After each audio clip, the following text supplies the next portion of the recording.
So yun mga kaidol, mayroon akong isa sa inyo tungkol po sa sa ating solar panel. So mayroon akong dito dinala sa customer, yung solar panel na yan ito. So bagong bago to mga ka-viewers. Ayun. Ayan, bagong bili ng may-ari. So ngayon, ang gusto ng may-ari ay palagyan ito ng tinatawag na blocking diode. So ayan. So turo ko sa inyo kung paano maglagay ng blocking diode. Pero bago natin gagawin yung paglagay ng blocking diode, i-explain ko na sa inyo kung anong purpose or anong ibig sabihin ng blocking diode. So ayan. So ang purpose ng tinatawag na blocking diode mga ka-viewers ay para po kung sakaling wala ng araw at hindi niyo ginagamitan ng solar charge controller, kung sakaling DIY lang kayo at dinirekta nyo, ang purpose diyan para yung voltahe or yung galing doon sa baterya ay hindi babalik dito sa ating solar panel. Ayan, hindi mag-backflow papunta dito. So dahil pag yung galing sa inyong baterya mabalik dito, madidrain yung inyong baterya at masisira itong mga ka-viewers, itong pinaka solar panel nyo. So ngayon, para hindi ito masisira, gagawin natin siya ng tinatawag na blocking diode. So dito yung ilagay mga ka-viewers. So dito, kita nyo po yung positive na yan. Diyan tayo mag-tap ng blocking diode. So yung iba naman, ang sinasabi nila ay dito lang daw ilagay. So pag dito natin ilagay kasi ito, hindi matatawag na, pag nakaganon siya, hindi matatawag na blocking diode yan. So ang tawag dyan ay yung bypass diode ang tawag dyan.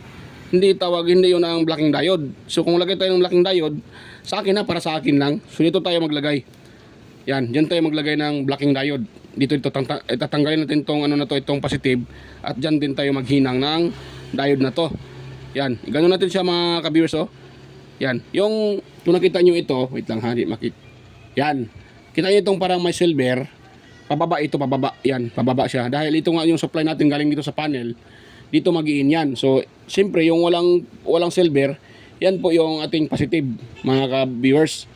So, ngayon, papasok siya. Ngayon naman may walang araw, wala nang supply ito, or mababa na yung kanyang supply, siyempre, magbabackflow yung laman ng ating baterya papunta dito. So, sa purpose nitong diode na to, hindi niya palalabasin yung galing sa baterya papunta dito dahil nga naka-reverse yung diode.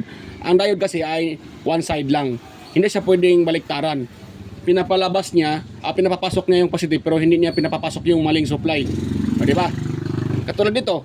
So, siyempre pag mag-reverse yung supply galing sa baterya, dito dadaan. So, hindi niya papasokin dahil negative ito, mga ka-idol or mga ka-viewers. Ayan, di ba?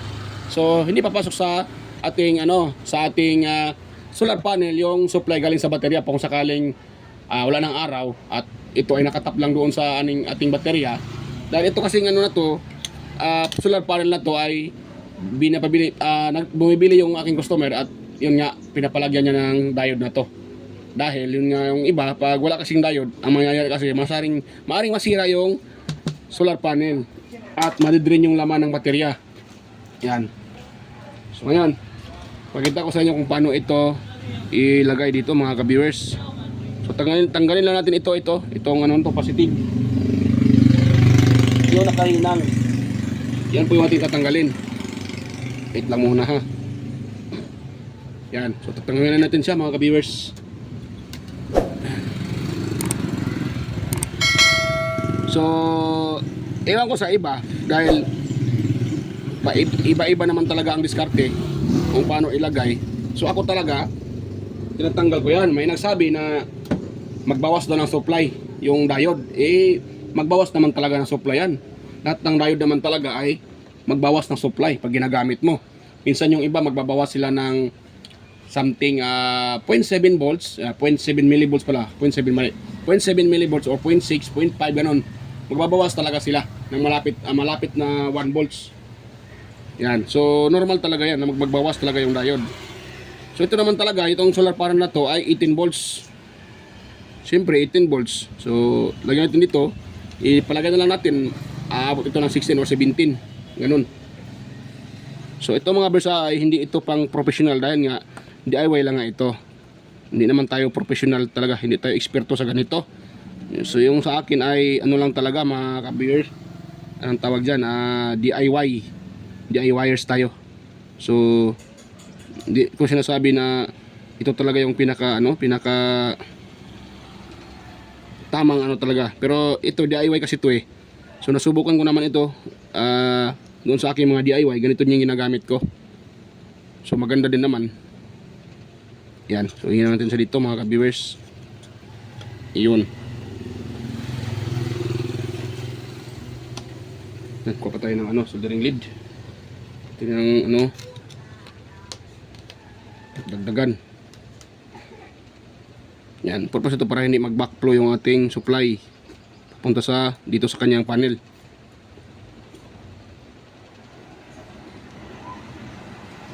Yun, hinangin natin ng maigi dahil pag ito ay hindi hinangin ng maigi, maaring matatanggal ito mga ka-viewers.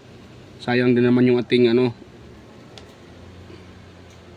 matanggal lang siya. Yan. So, pwede na siguro yan. Hindi na yan matanggal mga ka-viewers. Yun. Dating takpan kung hindi ba tatamaan. So, ito kasi wala akong diode na 6 amperes. Kaya, naghanap ako ng ano. Hanap ako ng tag 3 amperes, 3 amperes. Yan, dalawa, bali dalawa ko nakita nyo yan. Bali dalawa yan, pinaparallel ko. You know, dalawa yan siya mga ka-viewers. 3 amperes, 3 amperes. So, sigurado makakuha tayo dyan ng 6 amperes dahil nakaparallel po yan. So ito natin takpan kung hindi ba tatama ito sa kanyang takip.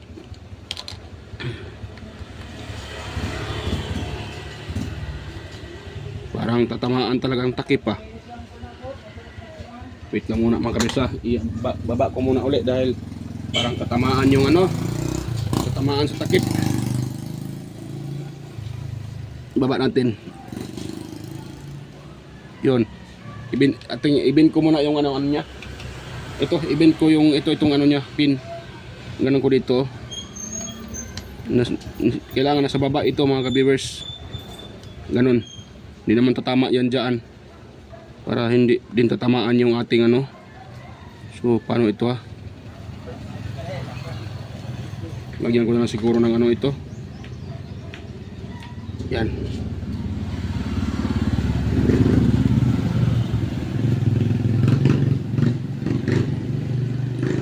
Yan. Ayun.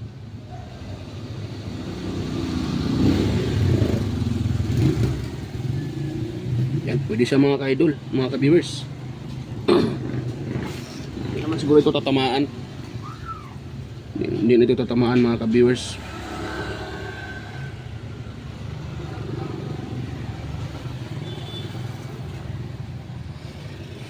Yan, nahinginan pa yung ano, tamaan pa yung kagbuwang talaga. Yan. So yung ano, tamaan ko yung ano, ito plastic. So buti hindi ano, okay lang yan.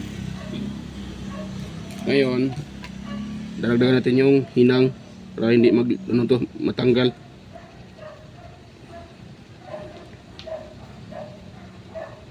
Yun. Tapos natin. Saan ba yun?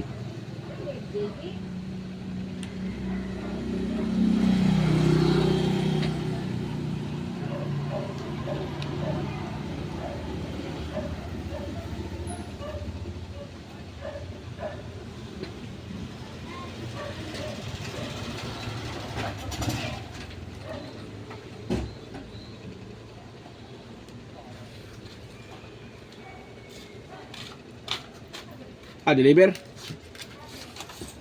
Tanga, parang paingon naman ito diri si ano? Asawa.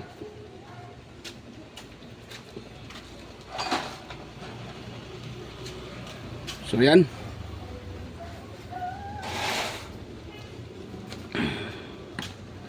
So yan mga ka-viewers, okay na yan mga ka-viewers. Nahinang ko na siya.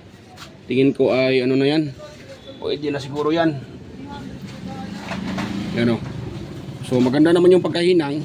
Ay nakita nyo. Maganda naman yung ating pagkahinang dito. Yan. Kung sakaling ano, kung sakaling magkamali yung may-ari nito, ma-reverse yung pagkalagay nyo doon sa baterya. Dahil ito kasi ay lalagyan daw ng ano, ito, pinaka-alligator clip or crocodile clip. Ano mga ka-idol, bumili, mga viewers, bumili nga yung may-ari ng heavy duty yung kanyang crocodile clip. At may wire pang kasama ito kasi gusto niya habaan. Ayan o. Yan. So may crocodile clip pa. So kung sakaling ma-reverse ito sa baterya, ma-reverse yung paglalagay niya, puputok itong diode. Puputok ito. So safety yung ating solar panel, hindi masusunog. Dahil pag na-reverse ito at walang protection, sigurado masunog yung ating solar panel mga ka-idol or mga ka-viewers. So mamaya ko na ito ilagay, madali lang naman ito ilagay. Ganon lang naman ito dito. Yan, ganon. Tapos ito, ihina lang dito tapos iipitin. Yan, hatiin mo na ito. Ito. Itong pula, siyempre dito din sa pula. Itong itim naman, dito din sa itim. Ganon lang. So hatiin ito. Ganon siya. So hindi ko na ipakita ito. Ako na maglagay ito. Maya ang pinapakita ko lang itong paglagay ng bypass diode. Or bypass diode. Ang tawag dyan. Paglagay ng diode na yan. So okay na yun mga ka-viewers. Goods na yan. So ngayon try natin ititest sa baba. O sa gano'n natin sa dito. Sa yan. Kung meron tayong makakuhang voltahe dyan. Hapon na. Yan kung wala pa namang araw. Yan kung makakuha ito ng voltahe.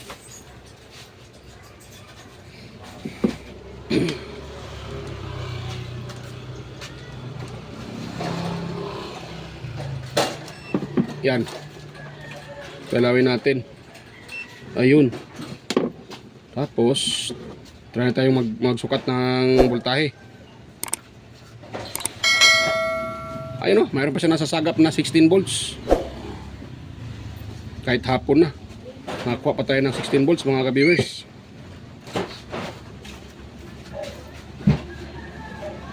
Yan. Saan ba yun? Ayun nakakuha tayo ng 16 volts DC kahit hapon na. So di ba? So ganito lang yung paglagay ng protection para sa ating solar panel.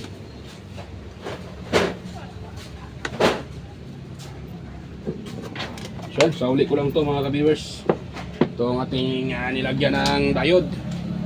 Ito. Yan.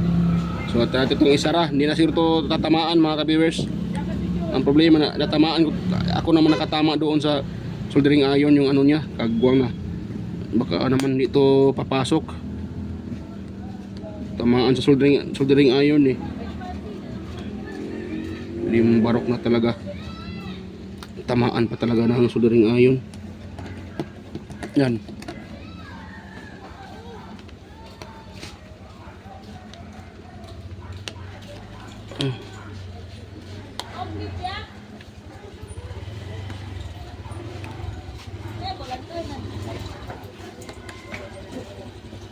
Yan.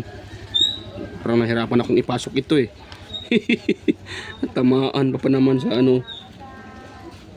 Ayun. Ayun.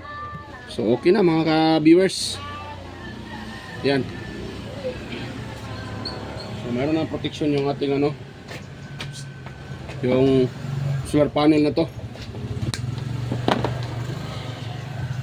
So yan, hanggang dito lang mga ka-viewers at okay na. Yan. So salamat sa inyong walang sawang suporta at panonood sa aking mga upload. So mega loud shout out din sa mga aking mga taga-suporta at ang tawag dyan, lahat ng nanonood sa aking mga upload. So shout out sa inyo lahat mga sir, mga idol. Ayan, shout out po. At sa iba din na nanonood at sumusuporta yan. Ayan, shout out sa inyo lahat. At sa mga kaibigan pala sa YT. Ayan, shout out sa inyo lahat mga loads, mga idol.